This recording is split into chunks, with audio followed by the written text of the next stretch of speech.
India Legal presents Courts Roundup.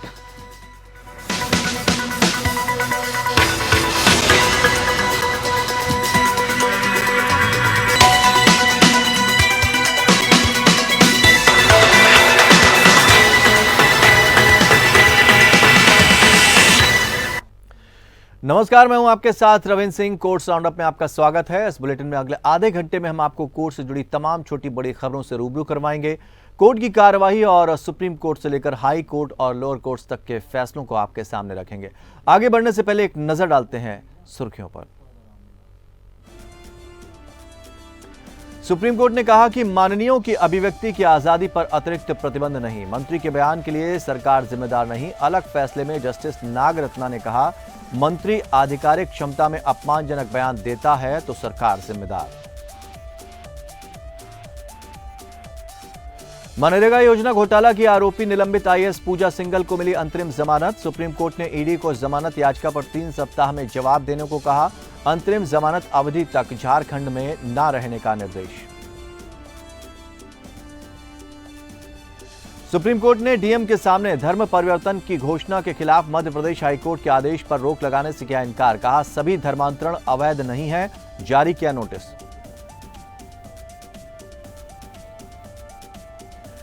Supreme court ने कहा, multiplex को बाहर की खाद्य सामग्री पर रोक का है अधिकार। जम्मू कश्मीर हाईकोर्ट के निर्देश को किया रद्द।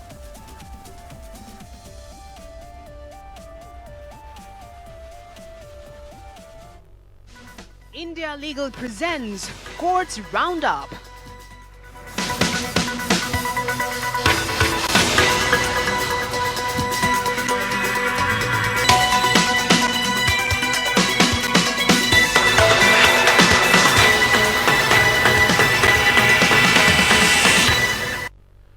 तो बढ़ते आगे। सुप्रीम कोर्ट की 5 जजों की संवैधानिक बेंच ने 4-1 से फैसला सुनाया है कि मंत्रियों, सांसदों और विधायकों को संविधान के अनुच्छेद 19(1)(a) के तहत अन्य नागरिकों के समान अभिव्यक्ति की स्वतंत्रता मिली है।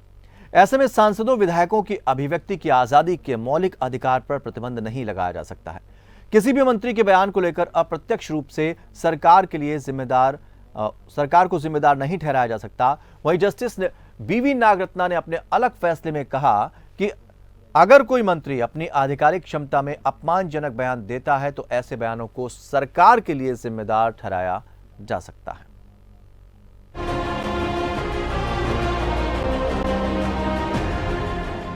सुप्रीम कोर्ट ने सांसदों और विधायकों की अभिव्यक्ति की स्वतंत्रता पर किसी भी अतिरिक्त प्रतिबंध की मांग को खारिज कर दिया है। सुप्रीम कोर्ट की संवैधानिक पीठ ने कहा है कि मंत्रियों, सांसदों और विधायकों की बोलने की स्वतंत्रता पर अधिक प्रतिबंध नहीं लगाया जा सकता। सुप्रीम कोर्ट ने कहा है कि मंत्रियों, सांसदों और विधायकों को संविधान के अनुच्छेद 19(1)(a) के तहत अन्य नागरिकों के समान अभिव्यक्ति की स्वतंत्रता मिली है। सुप्रीम कोर्ट ने आगे कहा कि किसी भी मंत्री के बयान को लेकर अप्रत्यक्ष रूप से सरकार के लिए जिम्मेदार नहीं ठहराया जा सकता। 5 जजों की बेंच ने कहा कि किसी भी बयान के लिए मंत्री खुद जिम्मेदार है। अभिव्यक्ति की आजादी को प्रतिबंधित करने के लिए अनुच्छेद 19(2) में उल्लेखित आधार संपूर्ण है। अनुच्छेद 19(2) में नहीं पाए गए अतिरिक्त प्रतिबंधों को 19(1)(a) के तहत अधिकार के प्रयोग पर नहीं लगाया जा सकता। कोर्ट ने ये फैसला 4-1 के बहुमत के साथ सुनाया है। Justice Abdul Nazir, justice BR Gavai, justice AS Bopanna, justice V.T. Ramasubramanian और जस्टिस BV नागरत्ना की 5 न्यायाधीशों की संविधान पीठ ने इस मुद्दे की सुनवाई की। जस्टिस BV नागरत्ना ने इस पर सहमति जताई कि अनुच्छेद 19(2) के तहत आधारों के अलावा बोलने की स्वतंत्रता पर अधिक प्रतिबंध नहीं लगाया जा सकता। हालांकि उन्होंने कहा कि अगर कोई मंत्री अपनी आधिकारिक क्षमता में अपमानजनक बयान देता है तो ऐसे बयानों को सरकार के लिए जिम्मेदार ठहराया जा सकता है। हालांकि अगर मंत्रियों के बयान छिटपुट टिप्पणियां हैं जो सरकार के रुख के अनुरूप नहीं है तो इसे व्यक्तिगत टिप्पणी माना जाएगा। जस्टिस नागरत्ना ने कहा है कि ये हर भारतीय का कर्तव्य होगा कि वे धर्म, जाति आदि के बावजूद और महिलाओं की गरिमा को बनाए रखे। जस्टिस नागरत्ना ने कहा है कि सार्वजनिक पदाधिकारियों और मशहूर हस्तियों को अपने बयानों पर अधिक जिम्मेदार होना चाहिए और भाषण पर अधिक संयम बरतना होगा, क्योंकि इसका प्रभाव बड़े पैमाने पर नागरिकों पर पड़ता है। बुलंदशहर की एक बलात्कार पीड़िता के पिता द्वारा दायर रिट याचिका पर 2016 में मामले को एक बड़ी पीठ के पास भेजा गया था, जहां यह आरोप लगाया गया था कि तत्कालीन राज्य के मंत्री आजम खान ने पूरी घटना को केवल और कुछ नहीं के रूप में करार दिया था। बाद में आजम खान ने सामूहिक बलात्कार को राजनीतिक साजिश कहने के लिए माफी मांगी थी, जिसे अदालत ने स्वीकार कर लिया था, लेकिन अदालत ने बड़े मुद्दे पर विचार किया था। Bureau report. सुप्रीम कोर्ट ने मनरेगा घोटाले में झारखंड कैडर की आईएएस पूजा सिंघल को 1 महीने की अंतरिम जमानत दे दी है। प्रवर्तन निदेशालय ने सिंघल को पिछले साल मई में गिरफ्तार किया था और चार्जशीट भी दाखिल की थी। इस मामले में आईएएस सिंघल लंबे समय से जेल में थी और अब उन्हें बड़ी राहत मिली है। सिंघल की बेटी की बीमारी के आधार पर उन्हें जमानत मिली। अपने आदेश में कोर्ट ने अंतरिम जमानत अवधि तक पूजा सिंघल को झारखंड में न रहने और न आने का निर्देश दिया है। वो बेटी के इलाज के लिए दिल्ली मुंबई क्षेत्र में रह सकती हैं। सिंघल की जमानत याचिका पर ईडी को 3 सप्ताह में जवाब देना है।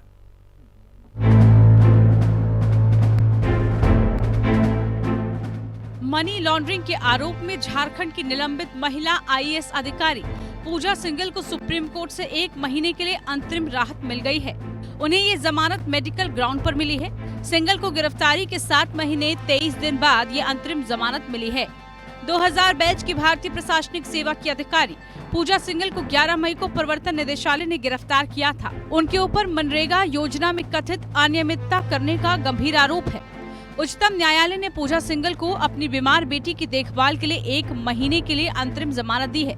न्यायमूर्ति संजय किशन कौल और न्यायमूर्ति अभय एस ओका की पीठ ने प्रवर्तन निदेशालय को सिंघल की मुख्य जमानत याचिका पर 3 सप्ताह में जवाब देने का भी निर्देश दिया है। ईडी की ओर से पेश हुए अतिरिक्त सॉलिसिटर जनरल एसवी राजू ने कहा कि याचिका गलत है और इसमें कोई दम नहीं है। राजू ने कहा कि मैं इस तरह की दलीलों का विरोध करने वाला आखिरी व्यक्ति हूँगा। शीर्ष अदालत, जिसने अब निलंबित आईएएस अधिकारी की याचिका को 6 फरवरी को सुनवाई के लिए सूचीबद्ध किया है, कोर्ट ने अंतरिम जमानत अवधि तक पूजा सिंघल को झारखंड में न रहने और न आने का निर्देश दिया। वो बेटी के इलाज के लिए दिल्ली मुंबई क्षेत्र में रह सकती हैं, लेकिन रांची नहीं जाएंगी। पूजा सिंघल 11 मई को उनसे जुड़ी संपत्तियों पर छापेमारी के बाद से हिरासत में हैं। 6 मई को ईडी ने पूजा सिंघल और उनके पति के सरकारी आवास समेत झारखंड, बंगाल, बिहार, हरियाणा और राजस्थान में कुल 25 ठिकानों पर छापेमारी की थी। इस दौरान नकद समेत आय से अधिक संपत्ति से जुड़े कई कागजात बरामद किए जाने के बाद पूजा को 11 मई को गिरफ्तार किया गया था।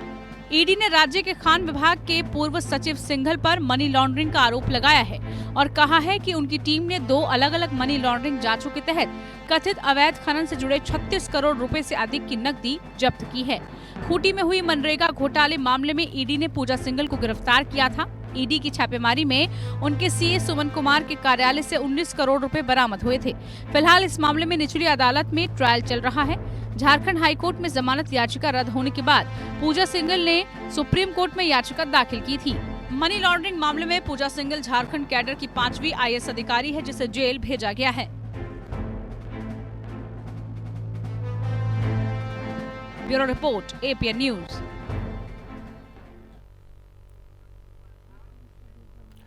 सुप्रीम कोर्ट ने धर्मांतरण कानून पर मध्य प्रदेश हाईकोर्ट के फैसले को चुनौती देने वाली राज्य सरकार की याचिका पर सुनवाई की सहमति दे दी है।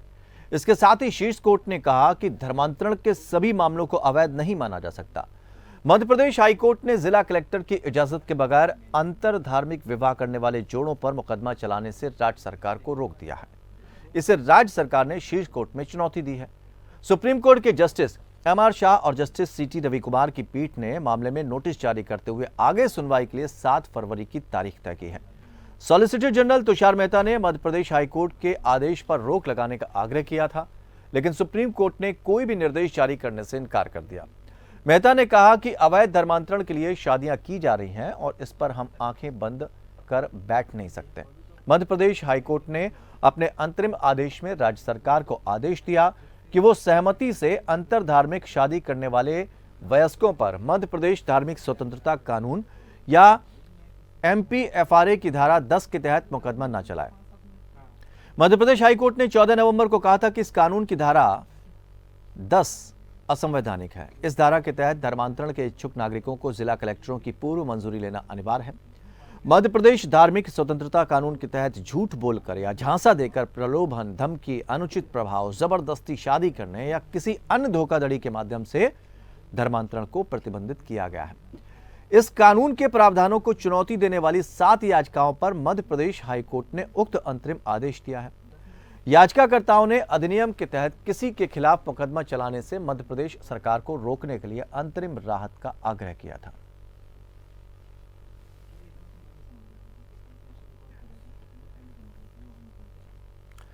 सुप्रीम कोर्ट ने कहा कि एक सिनेमा हॉल के मालिक को फिल्म देखने जाने वालों को बाहर से मूवी हॉल में खाने पीने की चीजें ले जाने से रोकने का अधिकार है।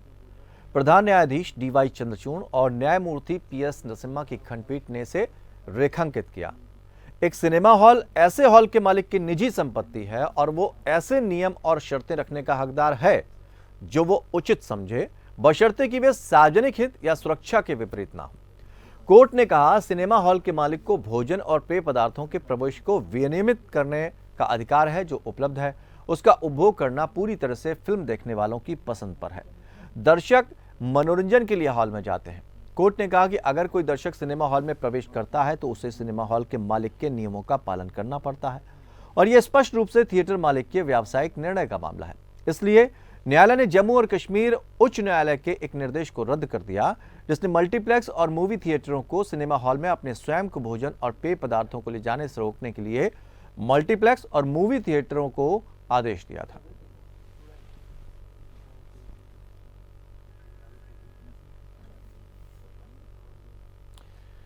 तो कोर्ट्स राउंडअप में फिलहाल वक्त एक छोटे से ब्रेक का है, जल्द लौटते हैं। India Legal presents Courts Roundup.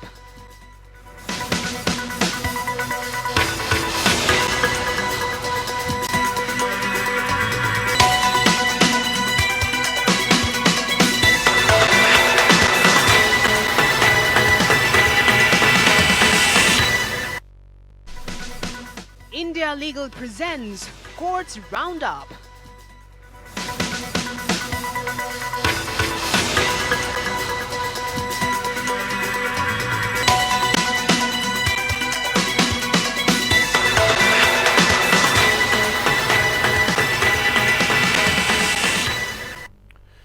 Break के बाद कोर्ट्स राउंडअप में एक बार फिर आपका स्वागत है। बढ़ते हैं आगे। दिल्ली हाईकोर्ट ने कहा कि कानून पति को पत्नी की सहमति और जानकारी के बिना उसकी ज्वेलरी सहित घरेलू सामान ले जाने की अनुमति नहीं देता। जस्टिस अमित महाजन ने यह देखते हुए कि किसी भी व्यक्ति को इस बहाने से कानून अपने हाथ में लेने की अनुमति नहीं दी जा सकती कि पक्षकार मुकदमेबाजी कर रहे हैं, कहा सिर्फ इसलिए कि स्त्री धन के संबंध में पत्नी की शिकायत लंबित है, इसका मतलब यह नहीं कि पति को चुपके से पत्नी को वैवाहिक घर से बाहर फेंकने और सामान ले जाने की अनुमति दी जा सकती है। अदालत ने एक व्यक्ति को उसकी पत्नी द्वारा दर्ज कराई गई शिकायत में गिरफ्तारी से पहले जमानत देने से इनकार करते हुए समय ये टिप्पणी की, जिसमें आरोप लगाया गया कि जब वो घर से दूर थी तब उसके घर का सामान चोरी हो गया। व्यक्ति का प्रतिनिधित्व करने वाले वकील ने अदालत को बताया कि उसने शिकायतकर्ता से शादी की और वैवाहिक कलह के कारण एफआईआर दर्ज की गई। कोर्ट को बताया कि मकान किराए पर है। कोर्ट के सामने यह भी दलील दी गई कि शिकायतकर्ता पत्नी खुद घर छोड़कर चली गई।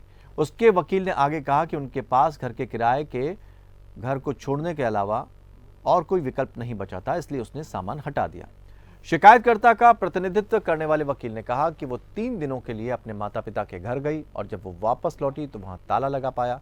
घर के अंदर घरेलू सामान चोरी पाया गया, जिसके कारण शिकायत दर्ज की गई। वकील ने यह भी प्रस्तुत किया कि television, refrigerator, washing machine, laptop, नकदी, आभूषण सहित घरेलू सामान पत्नी ने खुद खरीदे थे और इसका पक्षकारों के बीच लंबित मुकदमेबाजी से कोई लेना देना नहीं है, जो स्त्री धन से संबंधित है।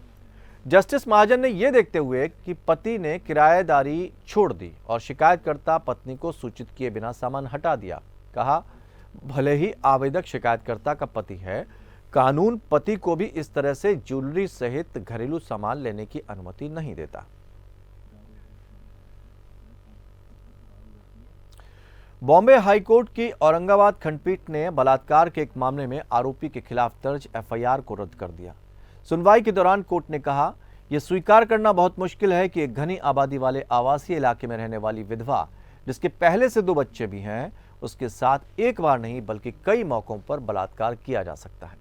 जस्टिस विभा कंकनवाड़ी और अभय एस वाघवासे ने एफआईआर को रद्द करने के लिए आरोपी के दायर किए गए आपराधिक आवेदन पर सुनवाई की।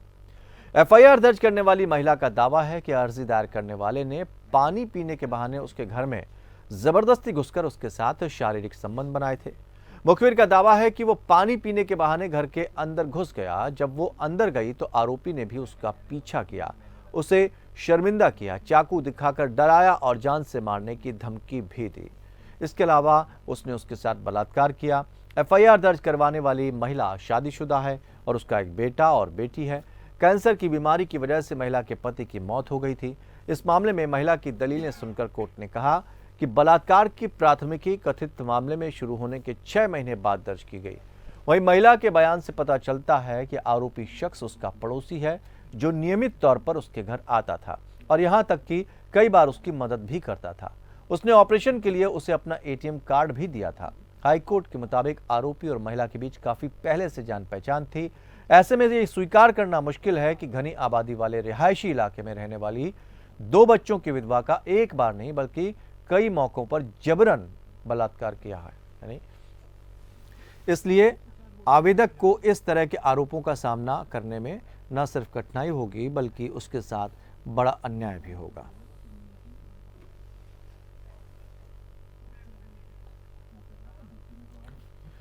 हैदराबाद शहर के पुलिस कमिश्नर सीवी आनंद ने तेलंगाना हाईकोर्ट को सूचित किया है कि फेशियल रिकॉग्निशन सिस्टम एक अकेला उपकरण है जिसका उपयोग सार्वजनिक सुरक्षा के लिए अपराधों को रोकने और उनका पता लगाने के लिए किया जाता है।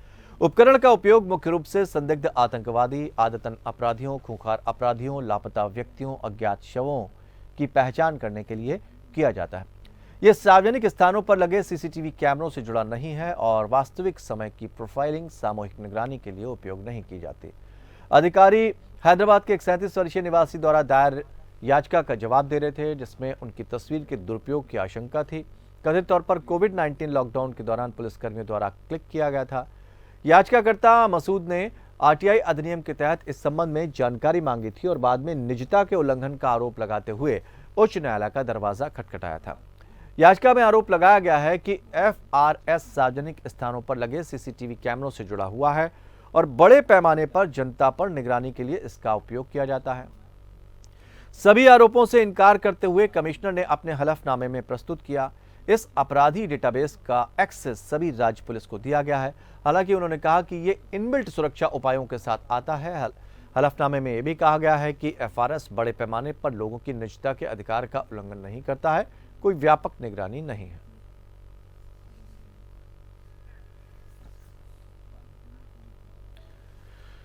पंजाब हरियाणा हाईकोर्ट ने एक सड़क दुर्घटना में पिता की मृत्यु के मामले में महत्वपूर्ण फैसला दिया और बेटी को मुआवजे में हिस्सा पाने का हकदार बताया।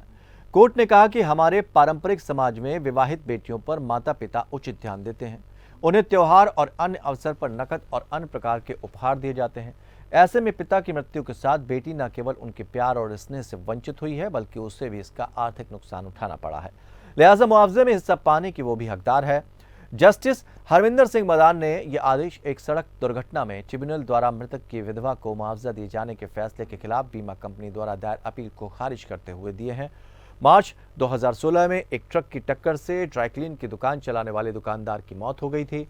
इस मामले में ट्रिब्यूनल ने जिस बीमा कंपनी से ट्रक का बीमा करवाया था उसे मृतक की विधवा को 9,40,266 रुपए का मुआवजा दिए जाने के आदेश दिए गए थे। ट्रिब्यूनल ने मृतक के 2 बेटे और एक शादीशुदा बेटी के दावे को खारिज करते हुए मुआवजे की पूरी राशि मृतक की विधवा को ही दिए जाने के आदेश दिए। बीमा कंपनी ने मृतक की विधवा को 9,40,000 रुपए का मुआवजा ब्याज सहित दिए जाने के आदेश को हाईकोर्ट में चुनौती दी थी। हाईकोर्ट ने बीमा कंपनी इस याचिका को तो खारिज कर दिया जो बीमा कंपनी की थी, लेकिन ट्रिब्यूनल के आदेश पर भी सवाल उठाते हुए कहा कि मुआवजे की पूरी राशि केवल मृतक की विधवा को कैसे दी जा सकती है। हाईकोर्ट ने ट्रिब्यूनल के फैसले में संशोधन कर मुआवजे की राशि में से 55% मृतक की विधवा और शेष राशि 15-15% के बराबर हिस्से में दोनों बेटों और विवाहित बेटी को दिए जाने के आदेश दिए हैं।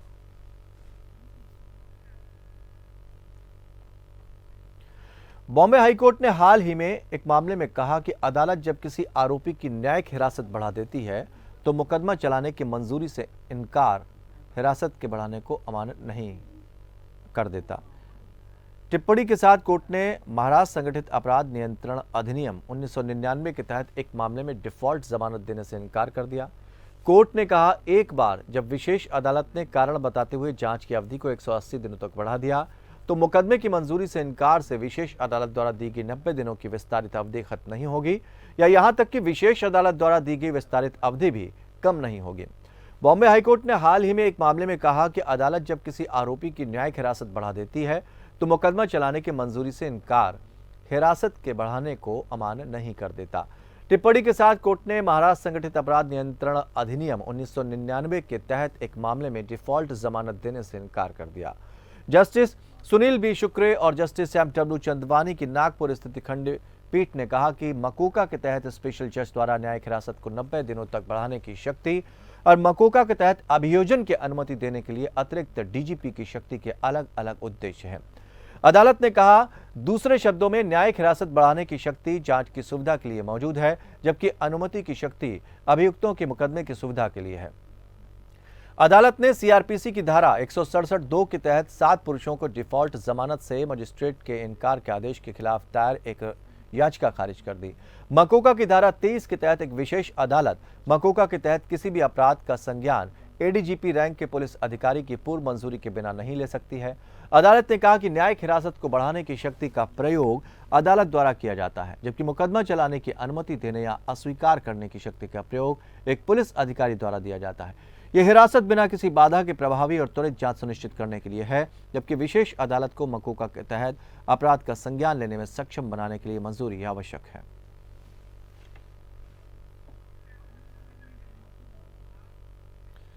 तो कोर्ट्स राउंडअप में फिलहाल इतना ही, लेकिन खबरों का सफर लगातार जारी रहेगा। जुड़े रहिए हमारे साथ। India Legal presents Courts Roundup.